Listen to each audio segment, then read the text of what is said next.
दिल्ली के कालकाजी इलाके में चला बड़ा हादसा। डीडीए फ्लैट की चौथी मंजिल पर लगी आग। समय रहते घर में मौजूद सभी लोगों को सुरक्षित बाहर निकाला गया। 4 बच्चों समेत अंदर 7 लोग मौजूद थे।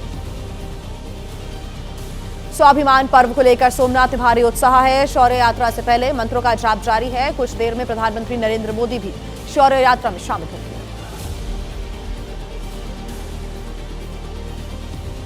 पीएम मोदी के सोमनाथ दौरे का दूसरा दिन आज। शौर्य यात्रा में हिस्सा लेने के बाद सोमनाथ मंदिर में दर्शन भी करेंगे पीएम। सोमनाथ स्वाभिमान पर्व के उपलक्ष्य में आयोजित जनसभा को भी संबोधित करेंगे।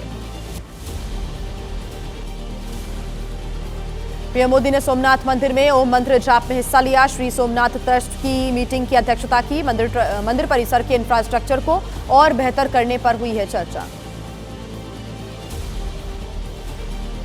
महमूद गजनी के सोमनाथ मंदिर पर हमले के पूरे 1000 साल हुए हैं। ऐसे में 8 जनवरी से शुरू सोमनाथ स्वाभिमान पर्व का आज अंतिम दिन है।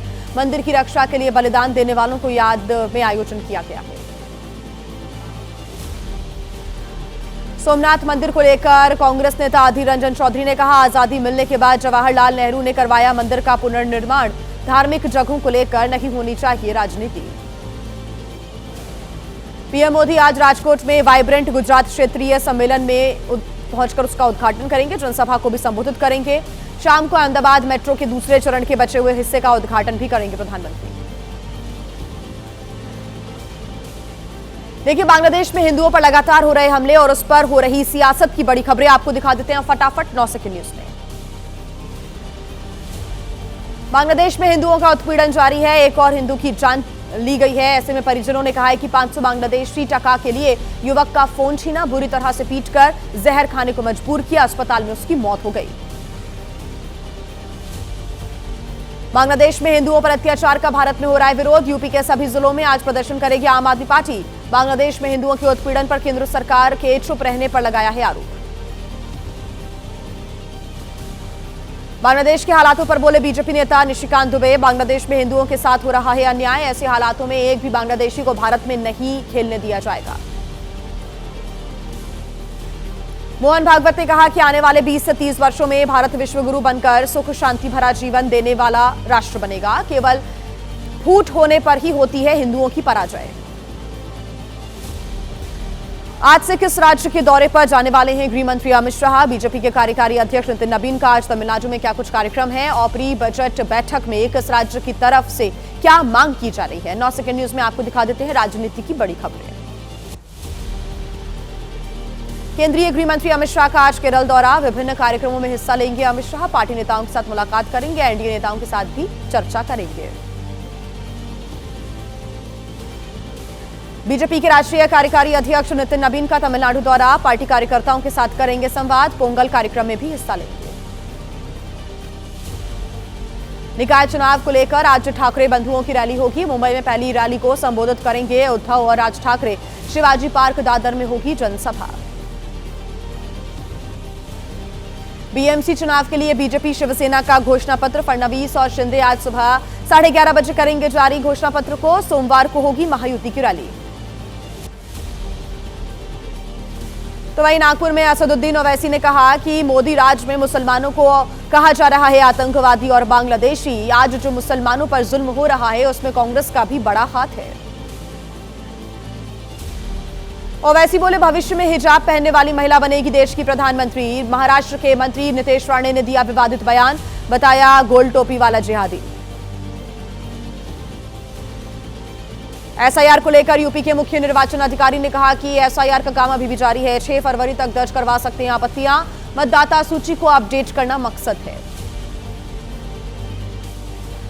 यूपी में एसआईआर पर घमासान है जारी। अखिलेश यादव के बयान पर यूपी के मंत्री संजय निषाद ने कहा, वोटर्स मैपिंग एक संवैधानिक और सरकारी प्रक्रिया है। कभी भी प्राइवेट लोग प्रक्रिया का हिस्सा नहीं थे।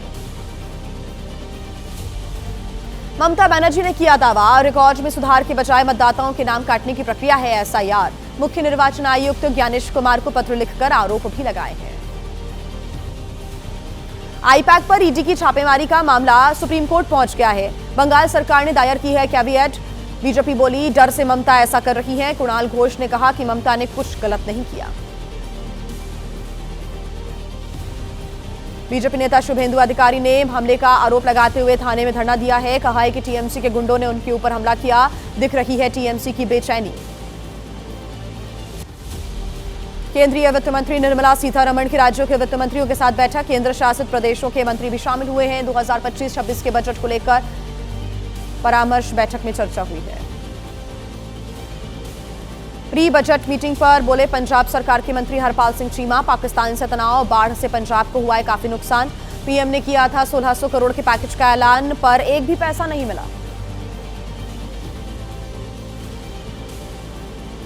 प्री बजट मीटिंग में गोवा के सीएम ने की केंद्रीय योजनाओं को जारी रखने की मांग। प्रमोद सावंत ने कहा कि पर्यटन क्षेत्र के लिए मदद का अनुरोध किया गया है। स्वास्थ्य क्षेत्र के लिए भी फंड मांगा गया है। बजट परामर्शी बैठक में यूपी के मंत्री सुरेश कुमार खन्ना ने दिए हैं राज्यों से जुड़े हुए सुझाव। कहा कि हर कोई चाहता है कि हमारे राज्य की स्थिति बेहतर हो। केंद्र सरकार ने हमेशा हमारी मदद की है। और आइए अब 9 सेकंड न्यूज में फटाफट आपको दिखा देते हैं देश की बड़ी और अहम खबरें। हिरासत में लिया गया राम मंदिर परिसर में नमाज पढ़ने की कोशिश करने वाला व्यक्ति। बढ़ाई गई है अयोध्या में सुरक्षा। तो वहीं परिवार ने व्यक्ति को बताया है मानसिक रूप से बीमार। मेरठ में पीड़ित परिवार से मिलने जा रहे विपक्षी नेताओं को पुलिस ने रोक दिया। अखिलेश ने की निंदा। कहा कि यूपी में शासन प्रशासन पूरी तरह से हो चुका है ध्वस्त। अंकिता भंडारी मामले को लेकर आज उत्तराखंड बंद का आह्वान किया गया है। मुख्यमंत्री धामी बोले संवेदनशील मामले को राजनीतिक रंग देकर जनता को किया जा रहा है गुमराह।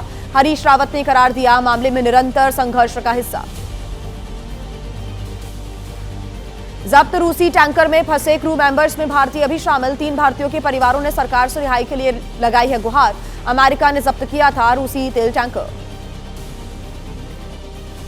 डाक विभाग की स्पीड पोस्ट 24 और स्पीड पोस्ट 48 लाने की तैयारी है। केंद्रीय मंत्री ज्योतिरादित्य सिंधिया ने कहा कि 24 और 48 घंटे में होगी पत्र या फिर सामान की डिलीवरी। हिमालयी राज्यों से आ रही बर्फीली हवाओं से उत्तर भारत में कड़ाके की ठंड पड़ रही है। शीतलहर और घने कोहरे का भी कहर जारी है। उत्तर पश्चिम भारत और बिहार में करीब 1 हफ्ते तक घने कोहरे का अलर्ट। तो वहीं जम्मू कश्मीर समेत देश के कई राज्यों में कड़ाके की ठंड और घना कोहरा छाया हुआ है। शीतलहर के बीच उधमपुर से आई अच्छी तस्वीर। प्रवासी पक्षियों के आने से पर्यावरण को बूस्ट मिला है।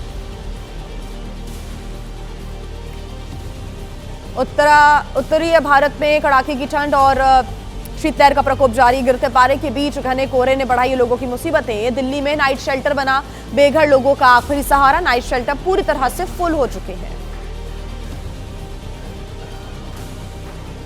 देश के अलग अलग राज्यों की अब बड़ी खबरें जान लेते हैं फटाफट 9 सेकंड न्यूज में। तेलंगाना में बच्चों की दवा अल्मोंड किड सिरप पर तत्काल रोक लगा दी गई है। बच्चों के कफ सिरप में जहरीला पदार्थ मिलने के बाद कार्रवाई की गई है। सरकार ने कफ सिरप को लेकर जारी की है अर्जेंट एडवाइजरी। हैदराबाद बेरोजगारों का सरकार के खिलाफ प्रदर्शन हुआ। प्रदर्शनकारियों को रोकने के लिए पुलिस ने की भारी किलेबंदी। चुनावी वादों को पूरा न करने और जॉब कैलेंडर में देरी का कर रहे हैं युवा विरोध। इंदौर में गंदे पानी से हुई मौतों के विरोध में प्रदर्शन जारी है। छिंदवाड़ा में कांग्रेस ने कैंडल मार्च निकाला। हाथों में मोमबत्तियां लेकर कांग्रेस कार्यकर्ताओं ने किया मौन प्रदर्शन। लखनऊ में साफ सीवर और स्वच्छ पानी के दावे धराशायी साबित हो रहे हैं। सीवर चौक और गंदे पानी की वजह से त्रस्त जनता ने कर्मचारियों को बंधक बना लिया। टैक्स वसूली करने पहुंची थी जलकल विभाग की टीम। हाजीपुर में केंद्रीय मंत्री चिराग पासवान ने बांटे कंबल। वितरण कार्यक्रम के दौरान कंबल लेने के लिए मची अफरा तफरी। चंद लोगों को ही खुद चिराग दे पाए कंबल। पटना में घने कोहरे की वजह से टकराई कई गाड़ियां। 2 लोगों की मौत की जानकारी। 4 लोगों का बख्तियारपुर के अस्पताल में इलाज चल रहा है। टायर फटने की वजह से खड़े ट्रक से घने कोहरे में टकराती गई गाड़ियां। बरेली में गाय से टकराई उत्तर प्रदेश के डिप्टी सीएम केशव प्रसाद मौर्य की गाड़ी। डिप्टी सीएम सुरक्षित हैं। दूसरी गाड़ियों से वो रवाना हो गए। बारादरी थाना क्षेत्र के बजरंग ढाबे के सामने की घटना है। बेंगलुरु में तेज रफ्तार का कहर देखने को मिला। डिवाइडर से टकराने के बाद हवा में उछलकर होटल से टकरा गई कार। शराब के नशे में गाड़ी चला रहा था ड्राइवर। हादसे में कोई घायल नहीं हुआ है।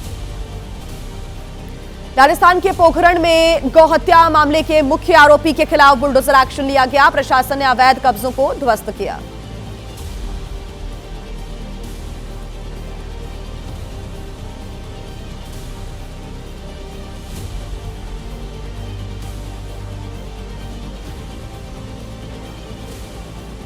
और आइए अब 9 सेकंड न्यूज में फटाफट आपको दिखा देते हैं अपराध जगत की बड़ी और अहम खबरें। मेरठ हत्याकांड में पुलिस ने बरामद की अगवा की गई लड़की। कोर्ट में आज युवती का बयान करा सकती है पुलिस। हत्या के आरोपी युवक को भी पुलिस ने पकड़ लिया है। साइबर अपराधियों ने दिल्ली में बुजुर्ग दंपति को शिकार बनाया। फर्जी टेलीकॉम और पुलिस अधिकारी बने जालसाजों ने डिजिटल अरेस्ट कर 14 करोड़ रुपए से ज्यादा ठग लिए। दिल्ली पुलिस ने केस दर्ज कर मामले की जांच शुरू कर दी है। सूरत में पकड़ा गया 14 राज्यों के क्राइम नेटवर्क का सरगना। 20 साल से लूट की वारदातों का अंजाम दे रहा था आबिद उर्फ रहमान डकैत। खुफिया जानकारी के बाद मोस्ट वांटेड क्रिमिनल को पकड़ लिया गया। पटना की एजी कॉलोनी के एक मकान में संदिग्ध परिस्थितियों में मिला महिला का शव। महिला के परिजनों का पति पर दहेज हत्या का आरोप है।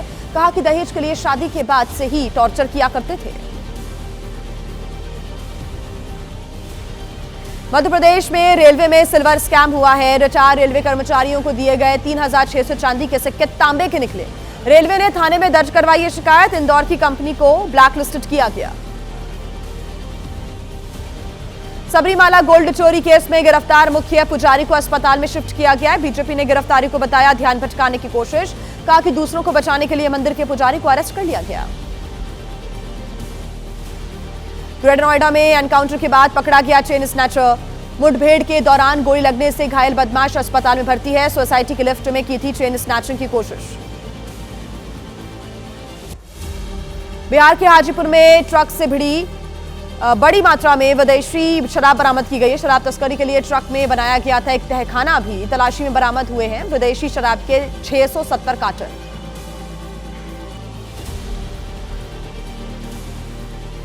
मुंबई में गायब या फिर चोरी हुए फोन उत्तर प्रदेश से बरामद हुए हैं। विशेष अभियान के तहत बरामद 1650 फोन की करीब 2 करोड़ कीमत बताई जा रही है। अब तक 33,000 से ज्यादा चोरी किए गए फोन लोगों को वापस भी कर दिए गए हैं।